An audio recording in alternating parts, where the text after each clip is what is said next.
जय हिंद दोस्तों और ऑल कैन स्टडी में आप सभी का स्वागत है। आज हम पूर्व सैनिकों के लिए दो बहुत ही जरूरी अपडेट्स लेकर आए हैं। देखिए, एक तरफ तो है एक जबरदस्त नौकरी का मौका और दूसरी तरफ एक ऐसी वार्निंग है जिसे अगर आपने नजरअंदाज किया तो काफी भारी पड़ सकता है।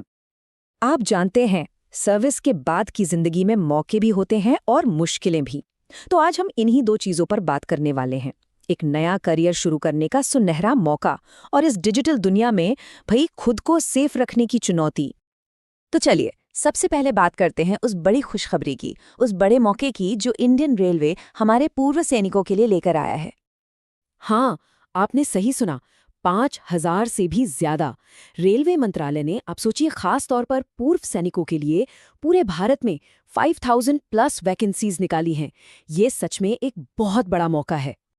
तो ये जो भर्तियां हैं ये पॉइंट्समैन की पोस्ट के लिए हैं। और हाँ, एक बात समझना बहुत जरूरी है, ये जॉब्स कॉन्ट्रैक्ट बेसिस पर हैं, मतलब संविदा पर, बिल्कुल वैसे ही जैसे हमारी ECHS यानी ex serviceman contributory health scheme में होता है।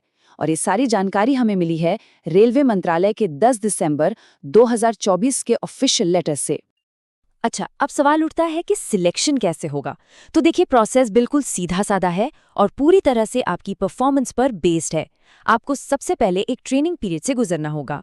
अगर आपने ये ट्रेनिंग सफलतापूर्वक पास कर ली तो बस आपको सीधे जॉब असाइनमेंट मिल जाएगा। और हाँ, जो लोग ट्रेनिंग पूरी नहीं कर पाते उन्हें भी ट्रेनिंग पीरियड का पेमेंट कर दिया जाएगा। एक बात का खास ध्यान रखना है, ये जो पोस्ट्स हैं ये अस्थायी हैं, मतलब टेम्परेरी हैं। जैसे ही इन पदों पर रेगुलर या परमानेंट भर्ती हो जाएगी, आपका कॉन्ट्रैक्ट खत्म हो जाएगा।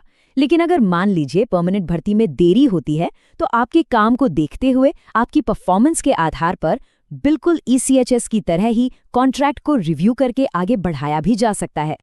चलिए अब बात करते हैं हमारी दूसरी और बेहद जरूरी जानकारी की, और ये सिर्फ आपके लिए नहीं, आपके पूरे परिवार की सुरक्षा से जुड़ी है।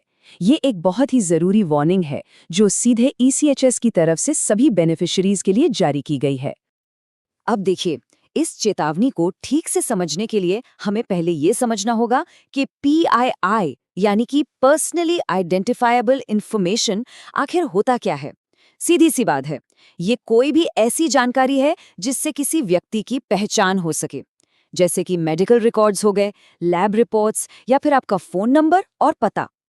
तो ECHS ने साफ साफ और सख्ती से सभी बेनिफिशरीज को चेताया है कि अपने मेडिकल रेफरल, लैब टेस्ट की रिपोर्ट्स या कोई भी पर्सनल डॉक्यूमेंट किसी भी अनजान ऑनलाइन वेबसाइट या ऐप पर बिल्कुल भी अपलोड ना करें। ये जो फ्रॉड करने वाले लोग हैं ना, ये आपको तरह तरह का लालच दे सकते हैं, लेकिन आपको अपनी पर्सनल जानकारी किसी से शेयर नहीं करनी है। और पता है, अगर ये जानकारी गलत हाथों में चली गई तो इसका अंजाम बहुत खतरनाक हो सकता है।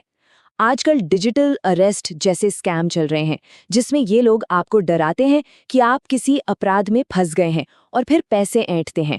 वो इस जानकारी का इस्तेमाल आपके परिवार को ब्लैकमेल करने के लिए भी कर सकते हैं। एक बात हमेशा याद रखिए, आज के जमाने में आपका डेटा किसी सोने चांदी से कम कीमती नहीं है। तो देखिए, आज की इन दोनों बातों से, चाहे वो नौकरी का मौका हो या डेटा की सुरक्षा, एक ही चीज निकल कर आती है, सतर्कता। विजिलेंस इज की। आपको हर कदम पर जागरूक और सावधान रहना होगा, यही सबसे अच्छा तरीका है। तो आखिर में एक बड़ा सवाल ये उठता है कि इस डिजिटल दौर में हमारे पूर्व सैनिक मौकों का फायदा उठाते हुए अपने भविष्य को सुरक्षित कैसे रख सकते हैं। यही बैलेंस बनाना आज की सबसे बड़ी चुनौती है। ऐसी ही जानकारी के लिए सब्सक्राइब कीजिए ऑल कैन स्टडी को। Thank you. चलिए नेक्स्ट वीडियो पर मिलते हैं।